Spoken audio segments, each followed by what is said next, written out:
नमस्ते बच्चों। बच्चों, आप सब अच्छे होंगे, घर पे होंगे, पढ़ाई कर रहे होंगे, अपने माता पिता के साथ सकुशल होंगे। तो बच्चों, आपको ऑनलाइन क्लासेस चल रहे हैं।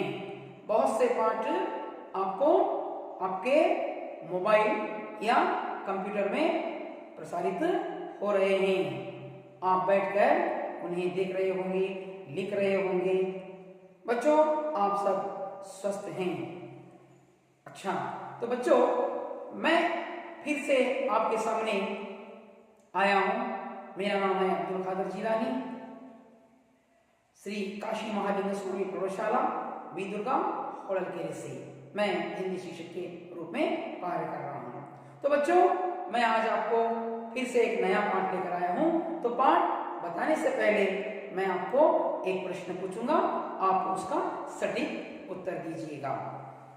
हागारे मಕ್ಕಳೇ, ನಾನು ನಿಮಗೆ ಪ್ರಶ್ನೆ ಕೇಳ್ತೀನಿ, तक्षण ತಾವು उत्तर ಹೇಳಿ। तो बच्चों, हमारा देश कब स्वतंत्र हुआ?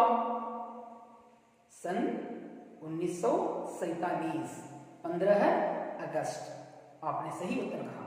तो बच्चों, इस आजादी के लिए कौन कौन महान व्यक्तियों ने इस देश की आजादी में भाग लिया? तो सबसे पहले हम देखेंगे तो जो झांसी रानी लक्ष्मीबाई, कित्तौर की रानी चन्नम्मा, टिप्पू सुल्तान। बहुत अच्छा बच्चों। और उसके बाद फिर भगत सिंह, सुखदेव, अशफाक हुसैन। अच्छा, एक क्रांतिकारी, ऐसे संग्राम में एक क्रांतिकारी थे जिन्होंने इस देश के लिए अपने प्राणों की बाजी लगाई। तो वजह उसके बाद फिर कौन कौन इस देश की आजादी में भाग लिया? महात्मा गांधी जी, सरदार वल्लभ भाई पटेल, लोकमान्य बाल गंगाधर तिलक, जवाहरलाल नेहरू। अच्छा, तो ये सारे नाम आप जानते हैं ना बच्चों। तो बच्चों, महात्मा गांधी जी कैसे व्यक्ति थे? सच्चे थे और अच्छे थे और नीडर थे और वे कभी झूठ नहीं बोलते थे और वे कभी स्वतंत्रता में बढ़ चढ़कर हिस्सा लेते थे। तो बच्चों, आपने उसमें एक शब्द सुना ना? तो कौन सा शब्द? सच्चे थे। तो बच्चों, आज मैं उसी पर जो पाठ करने जा रहा हूं वह एक एकांकी है, बसंत की सच्चाई। तो बच्चों, आपने पद्य सुना और गद्य भी सुना। तो पद्य में गीत होते हैं, देशभक्ति गीत होते हैं और अलग अलग तरह के उसमें 2 लाइन या 4 लाइन से मिले पंक्तियों से रचे हुए रहते हैं, उसे हम पद्य कहते हैं। तो किसी का जीवनी और गद्य में, संकलित में यह विवरण के साथ पाठ होते हैं। तो यहां पर बच्चों, मैं जो एकांकी आज आपको बताने जा रहा हूं, यह एक नाटक का रूप है। इसमें पात्र परिचय होते हैं, उनके अभिनय होते हैं। तो इसमें यह रंगमंच पर नाटक भी प्रसारित होते हैं। तो यह एकांकी कहलाते हैं, जो हमें अपने गांव में ಬಯಲು ಮಂದಿರ ನಾಟಕಗಳು ಪ್ರಸಾರವಾಗ್ತವೆ. ನಾವು ನೋಡ್ತೀವಿ ನಮ್ಮ ಓಣಿಯಲ್ಲಿ, ನಮ್ಮ ಊರಲ್ಲಿ ಏನಾಗ್ತವೆ, ಬಯಲು ಮಂದಿರ ನಾಟಕ ಪ್ರಸಾರ ಆಗ್ತವೆ. ನಾವು ಯಾವಾಗ ಬಹಳಷ್ಟು ಕೇಳ್ತೀವಿ, ಸಾಣೆಹಳ್ಳಿ ಡಾಕ್ಟರ್ ಪಂಡಿತಾರಾಧ್ಯ ಸ್ವಾಮೀಜಿಯವರು ಅವರ ಅಧ್ಯಕ್ಷತೆ ಏನಪ್ಪ ಅಂದರೆ ತುಂಬ ನಾಟಕಗಳು ಅಲ್ಲಿ ಪ್ರಸಾರ ಆಗ್ತವೆ. ನಾವು ನೋಡಬೇಕಂದ್ರೆ ಈ ಒಂದು ದಕ್ಷಿಣ ಭಾರತದಲ್ಲಿ, ಕರ್ನಾಟಕದಲ್ಲಿ ನಾವು ನೋಡೋಕ್ಕೆ ಸಾಣೆಹಳ್ಳಿ ಏನಪ್ಪ ಅಂದರೆ ನಾಟಕದ ಒಂದು ಕ್ಷೇತ್ರವಾಗಿದೆ. ಅಲ್ಲಿ ಮಕ್ಕಳೇ ಪ್ರತಿ ವರ್ಷ ಒಂದು ಏನೋ ನಾಟಕೋತ್ಸವನೂ ಆಗುತ್ತೆ. ತುಂಬ ಬೇರೆ ಬೇರೆ ಪ್ರದೇಶಗಳಿಂದ ಬಂದು ತಮ್ಮ ತಮ್ಮ ನಾಟಕಗಳನ್ನಲ್ಲೇ ಪ್ರದರ್ಶನ ಮಾಡ್ತಾರೆ. ನಾವು ಸಾಧ್ಯವಾದರೆ ಆ ಪ್ರಸಾರವಾಗ್ತಕ್ಕಂಥ ನಾಟಕವನ್ನು ನೋಡಬೇಕು ಅಂದರೆ ನೀವು ಸಾಣೇಹಳ್ಳಿಗೆ ಬನ್ನಿ. ಅಲ್ಲೇ ಸಾಣೇಹಳ್ಳಿಯಲ್ಲಿ ತಾವು ಈ ನಾಟಕಗಳನ್ನು ನೋಡಿ. ಮತ್ತು ಶಿವಸಂಚಾರ ಅಂತ ಅವರ ಏನಪ್ಪ ಅಂದರೆ ಕರ್ನಾಟಕ ಅಷ್ಟೇ ಅಲ್ಲ ಭಾರತಾದ್ಯಂತ ಬೇರೆ ಬೇರೆ ಕಡೆ ಹೋಗಿ ಅವರು ನಾಟಕವನ್ನು ಪ್ರಸಾರವನ್ನು ಮಾಡ್ತಾರೆ. ಕಿರು ನಾಟಕಗಳು ಮತ್ತು ಬೇರೆ ಬೇರೆ ಸಾಂಪ್ರದಾಯಿಕ ಎಲ್ಲ ಧರ್ಮದ ಎಲ್ಲ ಜಾತಿಗೆ ಸಂಬಂಧಪಟ್ಟಿದ್ದ ಬುಡಕಟ್ಟು ಜನಾಂಗದ ಒಳ್ಳೆಯ ಒಳ್ಳೆಯ ನಾಟಕಗಳನ್ನು ನಿಮಗೆ ನೋಡೋಕ್ಕೆ ಸಿಗ್ತವೆ ಮಕ್ಕಳೇ. ಹಾಗಾದರೆ ನಾವು ಇವತ್ತು ಪಾಠ ಮಾಡಕ್ಕೆ ಹೋಗೋದು ಒಂದು ಏಕಾಂಗಿ, ಒಂದು ಕಿರು ನಾಟಕ ಇದು. तो बच्चों अब मैं इस पाठ के लेखक का परिचय दूंगा, आप ध्यानपूर्वक सुनिएगा। तो इस एकांकी के लेखक हैं विष्णु प्रभाकर जी. ಹಾಗಾದರೆ ಈ ಏಕಾಂಕಿಯ ಲೇಖಕರು ಯಾರು? ವಿಷ್ಣು ಪ್ರಭಾಕರ್ ಜಿ. ಅವರ ಪರಿಚಯವನ್ನು ನಾನು ನಿಮಗೆ ಕೊಡ್ತೀನಿ, ಗಮನಿಟ್ಟು ಕೇಳಿ ಮಕ್ಕಳು. मानव जीवन का यथार्थ चित्रण करने वाले लेखकों में विष्णु प्रभाकर जी का महत्वपूर्ण स्थान है. ಅಂದರೆ ಮಾನವ ಜೀವನದಲ್ಲಿ ಯಥಾರ್ಥ ಚರಿತ್ರ ಚಿತ್ರಣವನ್ನು ಕೊಡುವವರು ವಿಷ್ಣು ಪ್ರಭಾಕರ್ ಜಿಯವರು. ಅವರು ಮಹತ್ವಪೂರ್ಣವಾದಂತಹ ಸಂದೇಶವನ್ನು ನಮಗೆ ಕೊಟ್ಟಿದ್ದಾರೆ. उनका जन्म उत्तर प्रदेश के मुजफ्फरनगर के मीरपुर में सन 1912 ईस्वी में हुआ. ಅವರ ಜನ್ಮ ಉತ್ತರ ಪ್ರದೇಶದ ಮುಜಫ್ಫರ್ನಗರದ ಮೀರ್ಪುರ್ ಎಂಬಲ್ಲಿ 1912ರಲ್ಲಿ ಅವರ ಜನ್ಮವಾಯಿತು. पंजाब में शिक्षा पाकर वहीं 15 वर्ष तक उन्होंने सरकारी नौकरी की. ಅವರು ಪಂಜಾಬಿನಲ್ಲಿ ತಮ್ಮ ಶಿಕ್ಷಣವನ್ನು ಮುಗಿಸಿ ಸರ್ಕಾರಿ ನೌಕರಸ್ಥಾಗಿ 15 ವರ್ಷಗಳ ಕಾಲ ಸೇವೆ ಸಲ್ಲಿಸಿದರು. पंजाबिನಲ್ಲಿ ಇದ್ದರು. सन 1955 में आकाशवाणी के दिल्ली केंद्र में नाटक निर्देशक बने. 1955ರಲ್ಲಿ ಅವರು ಆಕಾಶವಾಣಿ ದಿಲ್ಲಿಯಲ್ಲಿ ಆಕಾಶವಾಣಿ ಕೇಂದ್ರದಲ್ಲಿ ನಾಟಕದ ನಿರ್ದೇಶಕರಾಗಿ ಸೇವೆ ಸಲ್ಲಿಸಿದರು. 1.5 ವರ್ಷ बाद वहां से त्याग पत्र दिया. ಅಲ್ಲಿ 1.5 ವರ್ಷಗಳ ಕಾಲ ಕೆಲಸ ಮಾಡಿ ತ್ಯಾಗ ಪತ್ರ ಮಾಡಿಕೊಟ್ರು. और तब से स्वतंत्रता साहित्य के रूप में जीवन यापन कर रहे थे. ಅಲ್ಲಿಂದ ಅವರು ಸ್ವತಂತ್ರ ರೂಪದಲ್ಲಿ ಸಾಹಿತ್ಯದ ಸೇವೆಯನ್ನು ಮಾಡ್ತಾ ಸ್ವತಂತ್ರ ರೂಪದಲ್ಲಿ ಜೀವನವನ್ನು ಕಳೀತಾ ಇದ್ದಾರೆ. विष्णु प्रभाकर जी गांधीवादी लेखक माने जाते हैं. ವಿಷ್ಣು ಪ್ರಭಾಕರ್ ಜಿ ಗಾಂಧಿವಾದಿ ಲೇಖಕರು, ಅಂದರೆ ಮಹಾತ್ಮ ಗಾಂಧೀಜಿಯವರ ನುಡಿ ನಡೆಯ ಮೇಲೆ ನಡೀತಕ್ಕಂತಹ ಸಾಧಾರಣ ಪುರುಷರು. आपके एकांकी ಮಾನವೀಯ ಸಂವೇದನಾओं से ओतप्रोत हैं. ಇವರ ಏಕಾಂಕಿಗಳು ಮಾನವನ ಜೀವನಕ್ಕೆ ಓತಪ್ರೋತವಾಗಿವೆ, ಅಂದರೆ ಮಾನವನ ಜೀವನದ ಸಂದೇಶವನ್ನು ಕೊಡುತ್ತವೆ. ಅಂದರೆ ಮಾನವೀಯ ಜೀವನ, मानवीय संबंधों का मनोवैज्ञानिक धरातल पर भावनात्मक चित्रण उनके एकांकियों की विशेषता है. ಅಂದರೆ ಅವರ ಏಕಾಂಕಿಯಲ್ಲಿ ಮಾನವೀಯತೆಯ ಸಂಬಂಧಪಟ್ಟಂತಹ ಮನೋವೈಜ್ಞಾನಿಕ ಭಾವನಾತ್ಮಕ ಚಿತ್ರಗಳು ಅವರ ಏಕಾಂಕಿಗಳಲ್ಲಿ ನಮಗೆ ಸಿಗುತ್ತವೆ. उनकी प्रमुख रचनाएं और बरतंತಹ ಕೃತಿಗಳು आवारा मसीहा, तट के बंधन, निशिकांत, दर्पण का व्यक्ति, धरती अब भी घूम रही है, युगे युगे क्रांति, गृहस्थी आदि ಇವರು ಬರೆದಂತಹ ಇವೆಲ್ಲ ಕೃತಿಗಳು. ಹಾಗಾದರೆ ಮಕ್ಕಳೇ, ಇವರ ಲೇಖಕ ಪರಿಚಯವನ್ನು ತಾವು ಕೇಳಿದಿರಾ? ಹಾಗಾಗಿ ನಾವು ಈ ಪಾಠದ ಕಡೆಗೆ ಹೋಗೋಣ. ಸಾಕು, ಬನ್ನಿ. हिंदी वल्लरी 10वीं कक्षा हिंदी पाठ पुट संख्या 41 ಪೃಷ್ಠ 41 ನಿಕಾಲಿ ಅಂದರೆ ಪುಟ ಸಂಖ್ಯೆ 41 ತೆಗೆಯಿರಿ. ಬಸಂತಿ ಸಚ್ಚಾಯಿ ಪಾಠದ ನಾನು ಮೊದಲು ನಿಮಗೆ ಉದ್ದೇಶವನ್ನು ಹೇಳ್ತೀನಿ, ಗಮನಿಟ್ಟು ಕೇಳಿ. छात्र इस एकांकी में चित्रित बालक के चरित्र से प्रेरित होकर प्रामाणिकता से जीना सीख सकते हैं.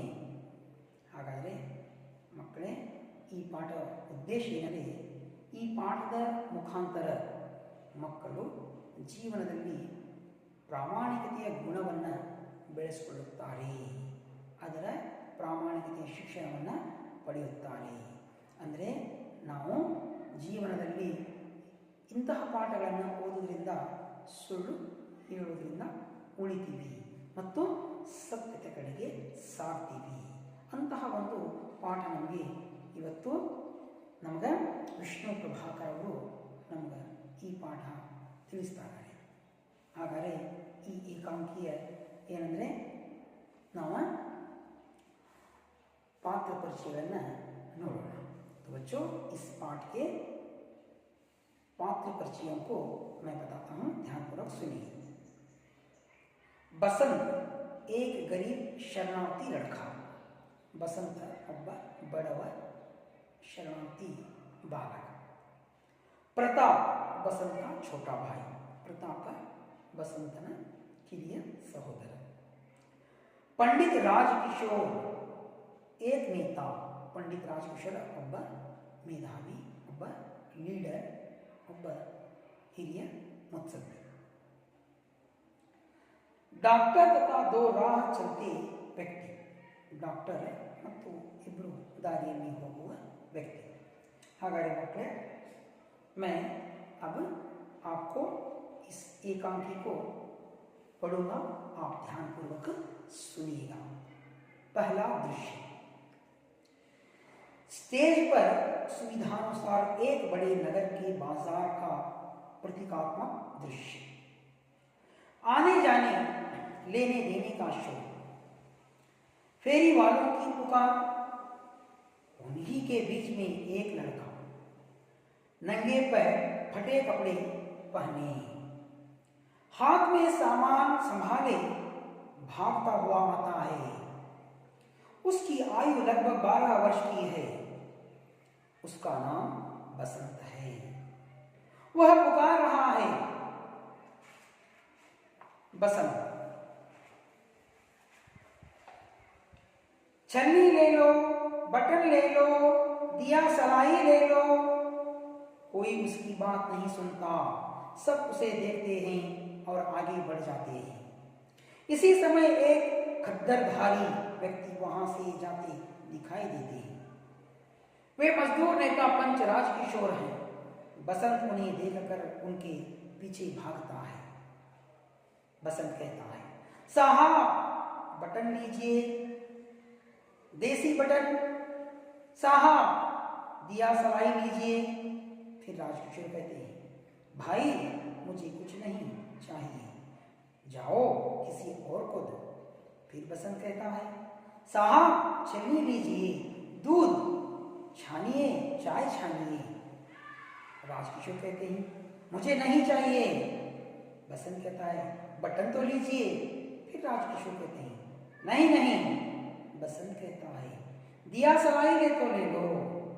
राजकिशोर कहते हैं, नहीं नहीं. फिर बसंत कहता है, विनम्र स्वर में कहता है, साहब एक छन्नी ले लीजिए, सिर्फ 2 आना कीमत है. राजकिशोर कहते हैं, पर भाई मुझे नहीं चाहिए तो कैसे ले लूं. बसंत कहते हैं, अच्छा आप 6 पैसे के कुछ सामान ले लो. राजकिशोर कहते हैं, ओहो कह दिया मुझे कुछ नहीं चाहिए. फिर बसंत कहता है, रुआं सा होकर कहता है, साहब सवेरे से अब तक कुछ नहीं बिका, आपसे आशा थी, साहब एक तो ले लीजिए. राजकिशोर कहते हैं, जेब से 2 पैसे निकालते हुए, तुम तो बड़े खड़े, अच्छा तुम्हें पैसे चाहिए ना, लो ये 2 पैसे लो और जाओ.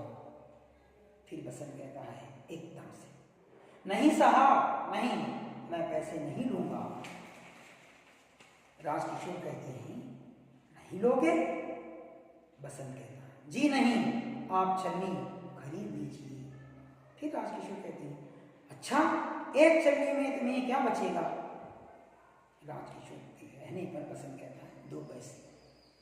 राजकिशोर कहते हैं तो बस पैसे ले लो और समझो लो मैंने एक छन्नी खरीद ली। बसंत कहता है नहीं साहब नहीं, यह तो भीख है, मैं भीख नहीं लूंगा, आप छन्नी ले लो।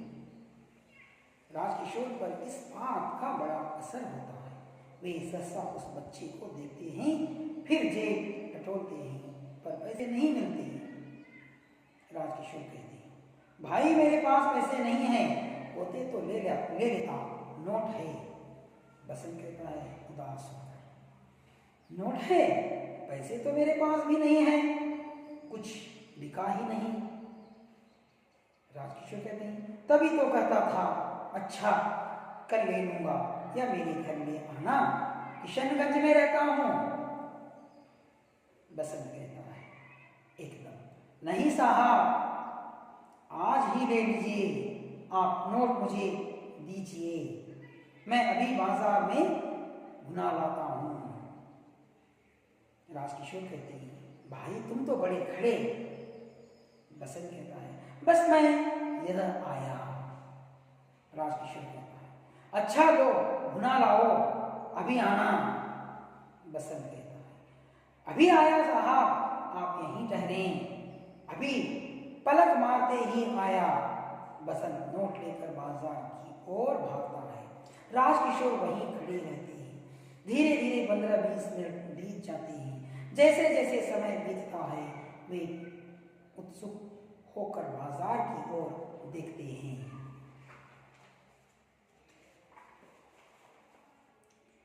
राजकिशोर 15 मिनट हो गए, अब तक नहीं आया, कहाँ रह गया?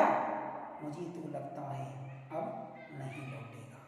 तो बच्चों आपने इस एकांकी का आप पाठ को सुना, इस एकांकी को सुनाना। तो बच्चों इस एकांकी द्वारा आने वाले कुछ नए शब्द हैं, मैं आपको पूछूंगा, आप लिख लीजिए और सुन लीजिए उनका अर्थ। राह रास्ता, दारी, दिया सलाई, बेंकी पट्टन, बेंकी कड्डी, माचिस, छलनी, जालीदार छोटा उपकरण, चाह सांगे, 1 आना 6 पैसे, 6 पैसे 1 आणे, रुआसा रोने जैसे, अळुव हागे, अहिर ग्वाला, सवेरे सुबह मुंजाने, बाजार मार्केट संते पेटे, भुना लाना चुट्टा लाना, तुड़वा लाना, चिल्लरे तरुವುದು। तो बच्चों आपने इन नए शब्दों को सुना।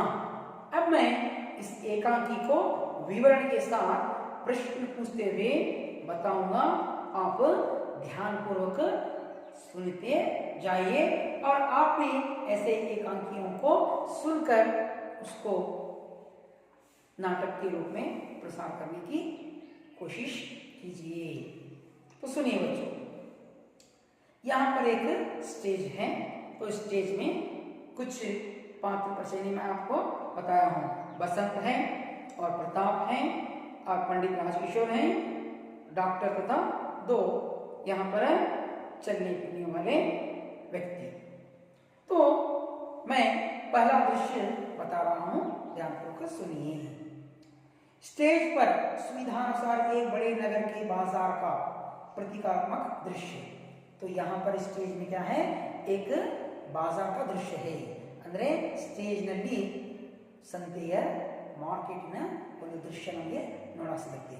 ಮಕ್ಕಳೇ, ತಾವೆಲ್ಲ ಮಾರ್ಕೆಟ್ಗೆ ಹೋಗಿರ್ತಾನೆ, ಸಂತೆ ಹೋಗಿರಿ, ಪೇಟೆಗೆ ಹೋಗಿರ್ತಾನೆ. ಅಲ್ಲೇನಿರುತ್ತೆ?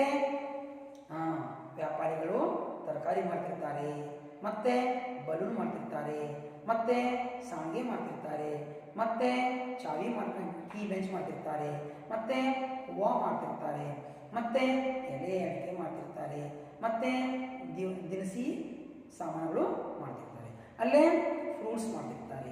ಹಾಗಾದ್ರೆ ಸಂತೆ ಏನಿರುತ್ತೆ? ಭಾಳ ಸೈಲೆಂಟ್ ಇರ್ತದ, ಗಲಾಟೆ ಇರ್ತದ? ಭಾಳ ದುಂಬಿ ಇರುತ್ತೆ, ಅಂದರೆ ತುಂಬ ಗಲಾಟೆ ಇರುತ್ತೆ. ಜನ ಕೂಗಾಡ್ತಿರ್ತಾರೆ, ಆ ಕಡೆ ಈ ಕಡೆ ಹೋಗ್ತಿರ್ತಾರೆ, ಕೇಳ್ತಿರ್ತಾರೆ. ಹೌದಾನೆ? ಹಾಗಾದ್ರೆ ತಾವೆಲ್ಲ ತಮ್ಮ ಪೇರೆಂಟ್ಸ್, ನಿಮ್ಮ ತಂದೆ ತಾಯಿ ಜೊತೆಗೆ ನೀವು ಸಂತೆಗೆ ಹೋಗಿರ್ಬೋದು. ಹಾಗಾದ್ರೆ ನೋಡಿ ಮಕ್ಕಳೇ, ಈ ಸಂತೆಯ ಒಂದು ದೃಶ್ಯ ಇಲ್ಲಿ ನಾಟಕ ಸ್ಟೇಜ್ನಲ್ಲಿ ಇದೆ. ಆನೆ ಜಾನೆ ಲೇನೆ ದೇನೆ ಕಾ ಶೋ, ಹೋಗುವ ಬರುವ ಜನ, ಕೊಂಡುಕೊಳ್ಳುವುದು ಮತ್ತು ಕೊಡುವುದು. ಅಲ್ಲಿ ಶೋರ್ ಅಂದರೆ ಗಲಾಟೆ. ಫೇರಿ ವಾಲ್ಮೀಕಿ ಪುಕಾರ್, ವ್ಯಾಪಾರಸ್ಥರ ಕೂಗು.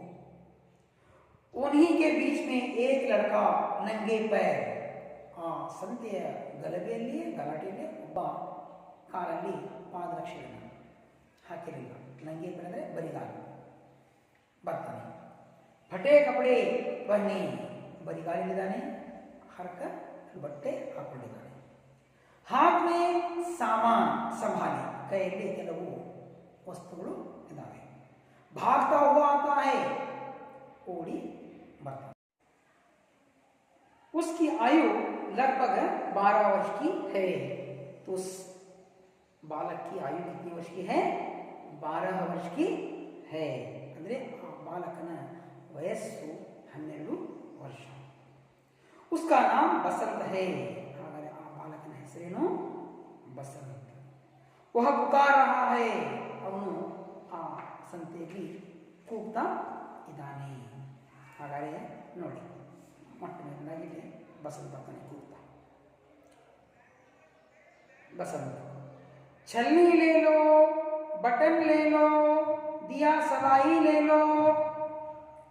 तो बसंत पुकार रहा है बाजार में, दिया सलाई ले लो, बटन ले लो, छलनी ले लो, ಸಾಣಿಗೆ ತಗೊಳ್ಳಿ, ಕಡ್ಡಿ ಪಿಟ್ಕ ಅಂದರೆ ಮಾಚಿಸ್ ತಗೊಳ್ಳಿ, ಮತ್ತೆ ಬಟನ್ ತಗೊಳ್ಳಿ ಅಂತ ಕೊಡ್ತಾರೆ.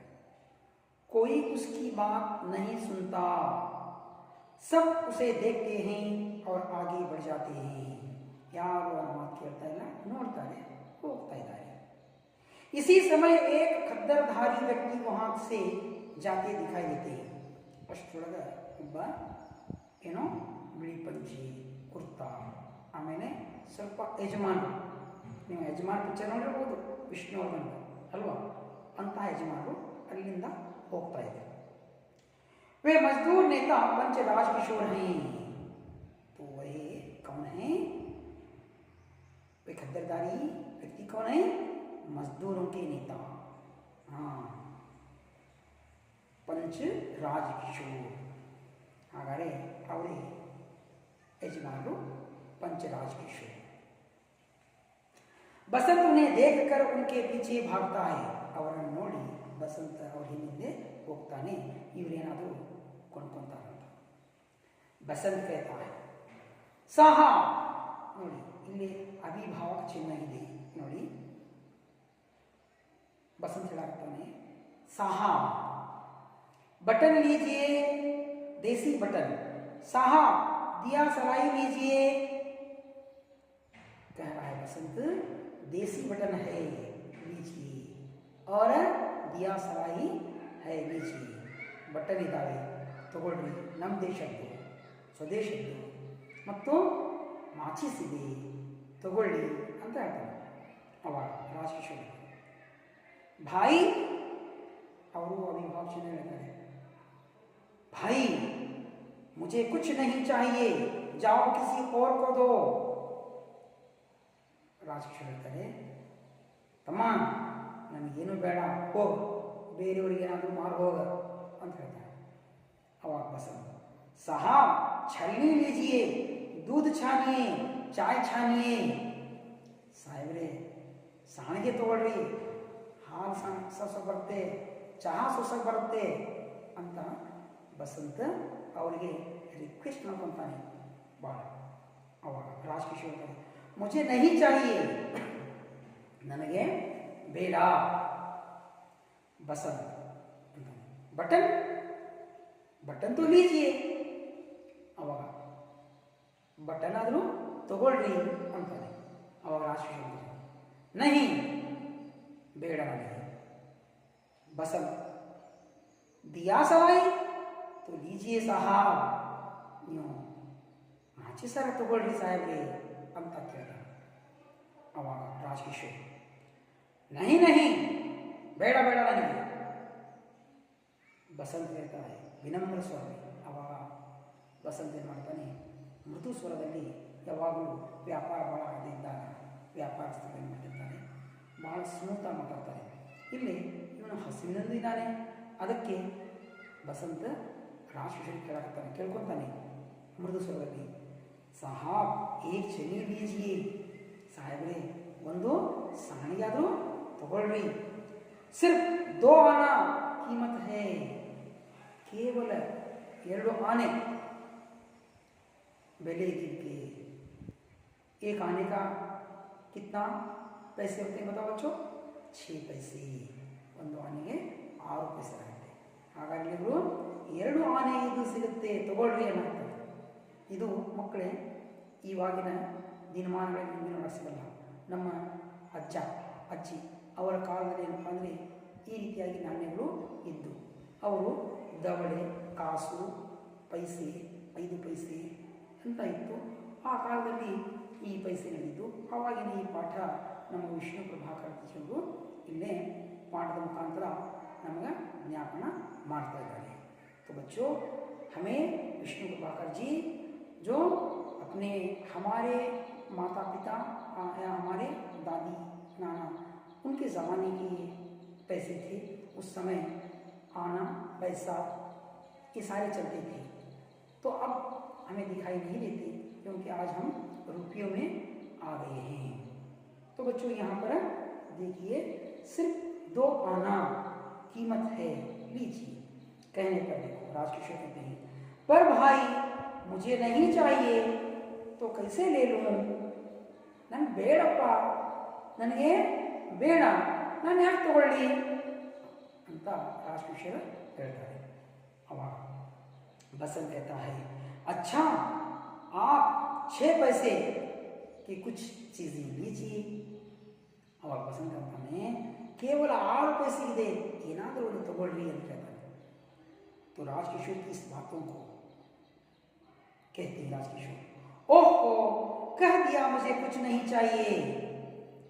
ರಾಜಕಿಶೋರ್ ಹೇಳ್ತಾರೆ, ನಿನಗೆ ಹೇಳಿದ್ನಲ್ಲಪ್ಪ ನಾನು ಬೇಡ ಅಂತ, ನನಗೆ ಬೇಡಪ್ಪ ಅಂತ ಮತ್ತೆ ಹೇಳ್ತಾ ಇದ್ದೀನಿ, ನೀನು ಕೇಳ್ತಾ ಇರಲು ಅಂತ ರಾಜಕಿಶೋರ್ बसंत कहता है. तो बसंत कहता है रुआसा अलो मुख मारಕೊಂಡ ಹೇಳ್ತಾನೆ, साहब सवेरे से अब तक कुछ नहीं बिका. ಸಾಹೇಬ್ರೆ ಬೆಳಗಿಂದ ಇನ್ನೂವರೆಗೆ ಏನೂ ವ್ಯಾಪಾರ ಆಗಿಲ್ಲ. आपसे आशा थी साहब एक तो ले लीजिए. ನಿಮ್ಮಿಂದ ನನಗೆ ಆಸೆ ಇತ್ತು, ನೀವೇನಾದರೂ ತಗೊಂತೀರಿ ಕೊಂಡ್ಕೊಂತೀರಿ ಅಂತ ನನಗೆ ನಂಬಿಕೆ ಇತ್ತು.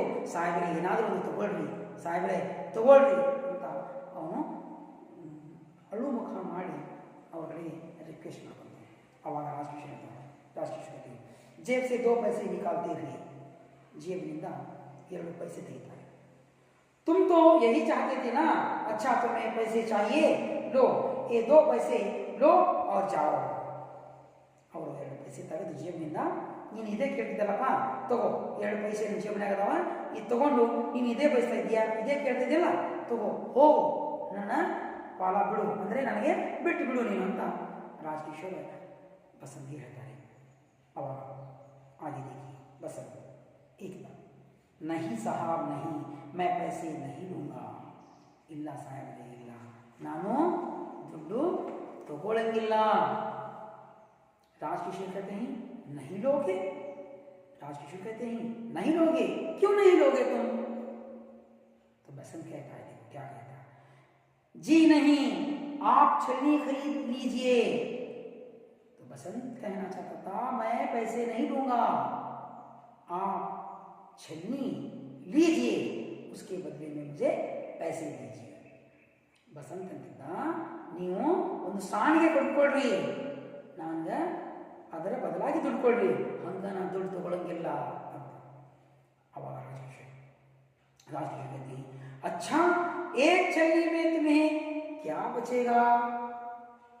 राजकिशोर कहता है एक छलनी में तुम्हें क्या बचेगा, ಒಂದು ಸಾಣಿಗೆಯಲ್ಲಿ ನಿನಗೆ ಏನು ಉಳಿದಿತ್ತಪ್ಪ ಅಂತ ಹೇಳ್ತಾರೆ. ಅವಾಗ ಬಸಂತ ತಾನೆ 2 पैसे, ನನಗ ಒಂದು ಸಾಣಿಗೆ ಮಾರಿದ್ರೆ 2 पैसे ಉಳಿದಿದೆ, 2 पैसे मुझे बचते हैं। तो राजकिशोर उस पर उत्तर देते हैं, देखो क्या कहते हैं राजकिशोर, तो बस पैसे ले लो और समझ लो मैंने एक छलनी खरीद ली। तो राजकिशोर कहते हैं बस तुम्हें पैसे चाहिए तो मैं पैसे दे रहा हूं, आप पैसे ले लीजिए, समझो मैंने एक छलनी बेच दिया।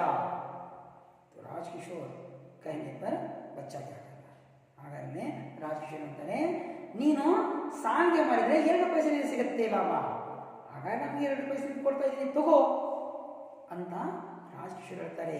ಅವಾಗ ಏನಾಗುತ್ತೆ, राजकिशोर पर इस बात का बड़ा असर होता है। तो बसंत कहता है नहीं साहब नहीं, यह तो भीख है। बसंत ಅಂತಾನೆ ಇಲ್ಲ ಸಾಹೇಬ್ರೆ, ನಾನು ನೀವು ಕೊಟ್ಟಿದ್ದ 2 पैसे ಹಂಗೆ ತಗೊಳಂಗಿಲ್ಲ, ನೀವು ನನ್ನ ಕಡೆ ಏನಾದರೂ ಕೊಂಡ್ಕೊಂಡ್ರೆ ನಾನು ದುಡ್ಡು ತಗೊಂತೀನಿ, ನೀವೇನೋ ಕೊಂಡ್ಕೊಳ್ಳಾಗ ಹಂಗೆ ದುಡ್ಡು ಕೊಟ್ರೆ ನಾನು ತಗೊಳಂಗಿಲ್ಲ, ಅದು ಏನಾಗುತ್ತಂದ್ರೆ ನನಗೆ ಭಿಕ್ಷೆ ಆಗತ್ತೆ. ನೋಡಿ ಮಕ್ಕಳು ಎಂತಹ ಮಾತಿಲ್ಲೇ ಬಸಂತ್ ಹೇಳ್ತಾ ಇದ್ದಾನೆ ಅಂದರೆ, ಬಸಂತ್ ಹೇಳ್ತಾ ಇದ್ದಾನೆ ನೀವು ಹಾಗೆ ನನಗೆ ದುಡ್ಡು ಕೊಟ್ಟರೆ ಅದು ಭಿಕ್ಷೆ ಆಗುತ್ತೆ, ನಾನು ಭಿಕ್ಷೆ ತೊಗೊಳಂಗಿಲ್ಲ, मैं भीख नहीं लूंगा, अच्छा आप छलनी ले लें, मैं उसके बदले में पैसे लूंगा। तो बच्चा बसंत कहता है ನಾನು ಭಿಕ್ಷೆ ತೊಗೊಳಂಗಿಲ್ಲ, ನೀವು ಸಾಣಿಗೆ ತಗೊಳ್ರಿ, ಅದರ ಬದಲಾಗಿ ನಾನು ದುಡ್ಡು ಕೊಡ್ರಿ, ನಾನು ಮಾತ್ರ ಅದನ್ನು ತಗೊತೀನಿ ಅಂತ ಹೇಳ್ತಾನೆ. तो इस बच्चे की बात सुनकर राजकिशोर पर इस बात का बड़ा असर होता है। ಈ ಮಾತಿನ ಗಂಭೀರ ಪರಿಣಾಮ राजकिशोर ಮೇಲೆ ಬೀಳುತ್ತೆ. वे सहसा उस बच्चे को देखते हैं, ಅವರು ತಕ್ಷಣ ಬಸಂತನಿಗೆ ನೋಡ್ತಾರೆ. फिर जेब बदलते हैं, ತಮ್ಮ ಜೇಬು ಏನು ಮಾಡ್ತಾರೆ ಕೈ ಹಾಕಿ ಹುಡುಕ್ತಾರೆ ದುಡ್ಡು. पर पैसे नहीं निकले, नहीं मिलते, ಆದರೆ ಅವ್ರ ಜೇಬಲ್ಲಿ ಚಿಲ್ಲರೆ ಇರಂಗಿಲ್ಲ. राजकिशोर कहते हैं भाई मेरे पास पैसे नहीं हैं, होते तो ले लेता, नोट है। तो राजकिशोर कहते हैं मेरे पास चिल्लर अर्थात छुट्टे नहीं हैं, मेरे पास नोट है, चिल्लर पैसे होते तो मैं ले लेता, ನನ್ನ ಕಡೆಗೆ ಚೇಂಜ್ ಇದ್ದರೆ ನಾನು ತಗೊಂತಿದ್ದೆ, ಆದರೆ ನನ್ನ ಕಡೆಗೆ ಚೇಂಜ್ ಇಲ್ಲ ಮಗನೇ, ನಾನು ತಗೊಳಕ್ಕೆ ಆಗುವುದಿಲ್ಲ, ನನ್ನ ಕಡೆಗೆ ನೋಟ್ ಇದೆ ಅಂತ ರಾಜಕಿಶೋರ್ ಹೇಳ್ತಾರೆ. ಅವಾಗ ಬಸಂತ ಹೇಳ್ತಾನೆ ನೋಡಿ ಉದಾಸ್, ಬಹಳ ಏನಂತಾನೆ ಉದಾಸೀನವಾಗ್ತಾನೆ. नोट है, पैसे तो मेरे पास भी नहीं है, कुछ बिका ही नहीं है। ಹೌದಾ ನಿಮ್ಮಲ್ಲಿ ನೋಟ್ ಐತಾ, ಅಯ್ಯೋ ನನ್ನ ಕಡೆನೂ ಚೇಂಜ್ ಇಲ್ಲಲ್ವಾ, ಬೆಳಗಿಂದ ನಾನು ವ್ಯಾಪಾರ ಆಗಿಲ್ಲ, ಏನು ಮಾರೇ ಇಲ್ಲ ನಾನು ಅಂತಾನೆ. ಅವಾಗ राजकिशोर कहते हैं तभी तो कहता था अच्छा कल ले लूंगा या मेरे घर ले आना, किशनगंज में रहता हूँ। नोट टू पॉइंट, राजकिशोर क्या कह रहे हैं यहाँ पर, मेरे पास छुट्टे हो तो मैं लेता, नहीं तो कल ले आना, मैं घर पे रहता हूँ। कहाँ रहता हूँ, किशनगंज में रहता हूँ। तो राजकिशोर कहाँ रहते थे बच्चों, किशनगंज में रहते थे। कहाँ रहते थे, किशनगंज में। कौन, राजकिशोर। तो राजकिशोर किशनगंज में रहते हैं, तो किशनगंज में रहता हूँ। ಹಾಗಾದರೆ ರಾಜಕಿಶೋರ ನನ್ನ ಕಡೆ ಚಿಲ್ಲರೆ ಇಲ್ಲಪ್ಪ, ನಾನು ನಾಳೆ ಬಾ ನಮ್ಮ ಮನೆಗೆ, ನಮ್ಮ ಮನೇಲಿ ಇರ್ತೀನಿ, ಕಿಶನ್ ಗಂಜಲ್ಲಿ ಇರ್ತೀನಿ, ಅಲ್ಲೇ ನೀನು ತಂದಿದ್ದ ವಸ್ತುವನ್ನು ನಾನು ಕೊಂಡ್ಕೊತೀನಿ ಅಂತ. अवाग फिर बसंत कहता है देखो एकदम नहीं साहब, आज ही ले लीजिए, आप नोट मुझे दीजिए, मैं अभी बाजार से भुना लाता हूँ.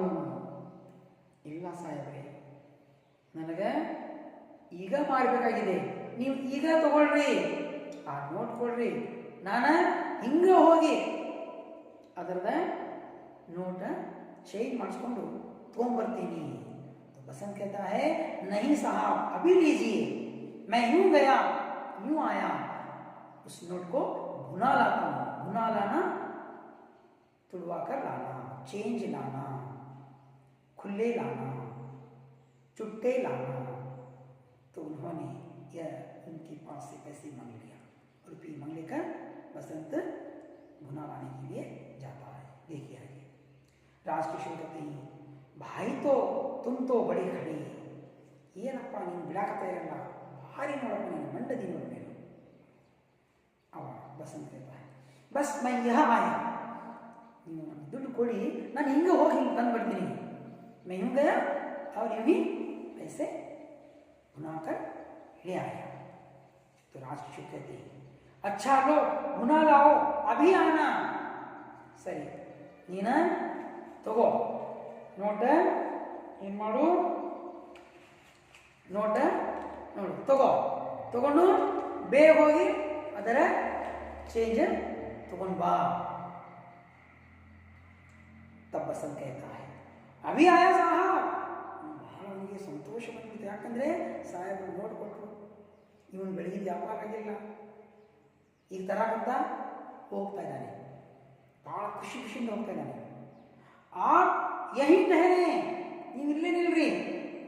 अभी पलक मारते ही आया, पलक ರೆಪ್ಪೆ, ನೀವು ರೆಪ್ಪೆ ಪಿಳುಕಿಸೋದ್ರಲ್ಲಿ ಹೋಗಿ ತಂದು ಬಿಡ್ತೀನಿ. तो बसंत वहाँ से चला जाता है. बसंत नोट लेकर बाजार की ओर भागता है. ಆವಾಗ ಬಸಂತ ಏನು ಮಾಡ್ತಾನೆ, ನೋಟ್ ತಗೊಂಡು ಸಂತೆಯ ಒಳಗಡೆ ಹೋಗ್ತಾನೆ. राजकिशोर वहीं खड़े रहते हैं. राजकिशोर अल्ले निकलता है. धीरे धीरे 15-20 मिनट बीत जाते हैं. राजकिशोर अल्ले निंತಾರ. ಆ ಹುಡುಗ ಬಾಲಕ ಬಸಂತ ಚೇಂಜ್ ತರಕ್ಕೆ ಹೋಗಿದ್ದಾನ. 10 ನಿಮಿಷ 15 ನಿಮಿಷ ಕಳೆಯಿತು, ಇನ್ನೂ ಬಂದಿಲ್ಲ. जैसे जैसे समय बीतता है, समय ಹೋಗಾಕತ್ತ, ಹುಡುಗ ಹೋಗ್ಬಿಟ್ಟ ನೋಟ್ ತಗೊಂಡೀಗ. ಈಗ ಬಸಂತ ಅವರ 100 ರೂಪಾಯಿ ನೋಟ್ ತಗೊಂಡು ಹೋಗ್ಬಿಟ್ಟಾನ. वे उत्सुक होकर बाजार की ओर देखते ही, ಒಂದು ಕಡೆ ನಿಂತ್ಕೊಂಡವರು ಬಾಲಕ ಹೆಂಗೆ ಹೋಗಿದ್ದಾನ, ಬರಾಕತ್ತಾನ ಅಂತ ನೋಡ್ಕೊಂತ ನಿಂತ, ಅಲ್ಲೇ ನಿಂತ್ಕೊಂಡು ಏನು. ಅವಾಗ ರಾಜಕಿಶೋರ್ ಏನು ಮಾಡ್ತಾನೆ, 15 ಮಿನಿಟ್ हो गए, 15 ನಿಮಿಷ ಕಳೆಯಿತು. अब तक नहीं आया, ಇನ್ನೂವರೆಗೆ ಹೋದವನು ಬರಲೇ ಇಲ್ಲ. ಈಗ ನಾವು ತಿಳ್ಕೊಂತೀವಿ ಅವನು ಏನು ಮಾಡಿದ, ನೋಟ್ ತಗೊಂಡ ಹೋದವನು, ದೊಡ್ಡ ನೋಟ್ ಸಿಕ್ತ, ಮುಗಿದೋದು, ಅಲ್ಲಿಂದ ಎಸ್ಕೇಪ್ ಆಗಿಬಿಟ್ಟವನು.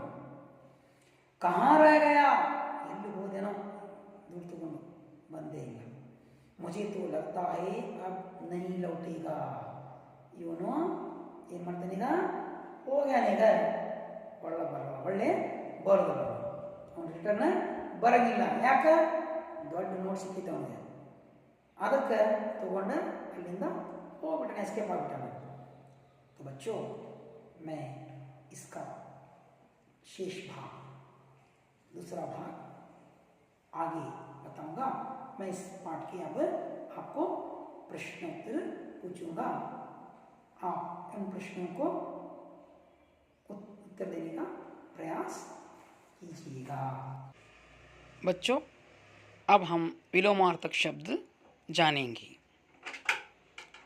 इसे अपने पाठ्यक्रम में अलग अलग ऐसे ही शब्द आते हैं, तो हमें उसे किस प्रकार लिखना चाहिए, तो मैं आपको बताते जाऊंगा.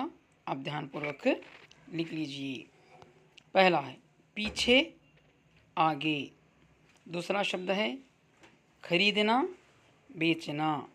तीसरा शब्द है लेना देना। चौथा शब्द है आना जाना। पांचवा शब्द है शांति अशांति। छठवां शब्द है गरीब अमीर। तो बच्चों इन शब्दों को आप लिखकर इसी प्रकार अन्य आप भी अपने पाठ्यक्रम में देखकर लिखने का प्रयास कीजिए। आगे बढ़ेंगे बच्चों। यहाँ एक वाक्य में उत्तर लिखिए। प्रश्न दिए गए हैं, इन प्रश्नों का सही सही उत्तर बताइए। बसंत क्या क्या बेचता था? आप बताएंगे। बसंत छलनी, दिया सलाई और बटन बेचता था। आपने सही उत्तर कहा। दूसरा प्रश्न है, सुनिए। बसंत के भाई का नाम क्या था? अच्छा, तुम बताओगे। बसंत के भाई का नाम प्रताप था। तीसरा प्रश्न है, पंडित राजकिशोर क्या काम करते थे? आप बताओगे उत्तर? हाँ बताओ। पंडित राजकिशोर मजदूरों के नेता थे। सही उत्तर बताया। चौथा प्रश्न है, छलनी का दाम क्या था? उत्तर है छलनी का दाम 2 आना था। आपने सही सही उत्तर बताया। ठीक है, आगे बढ़ेंगे। मैं अब आपको गृह कार्य देता हूँ, आप अपने घर पर लिखकर लाइए। 2-3 वाक्यों में उत्तर लिखिए। पहला प्रश्न है, छलनी से क्या क्या कर सकते हैं? फिर से बताऊंगा, छलनी से क्या क्या कर सकते हैं। दूसरा प्रश्न है, बसंत राजकिशोर से क्या विनती करता है? दूसरा प्रश्न है, बसंत राजकिशोर से क्या विनती करता है? तो बच्चों इन प्रश्नों को आप उत्तर लिखकर अपने शिक्षक से बताना। फिर मिलता हूँ मैं अगले इस पाठ के शेष भाग को लेकर। बच्चों मैं अब आपसे विनती लेता हूँ। धन्यवाद।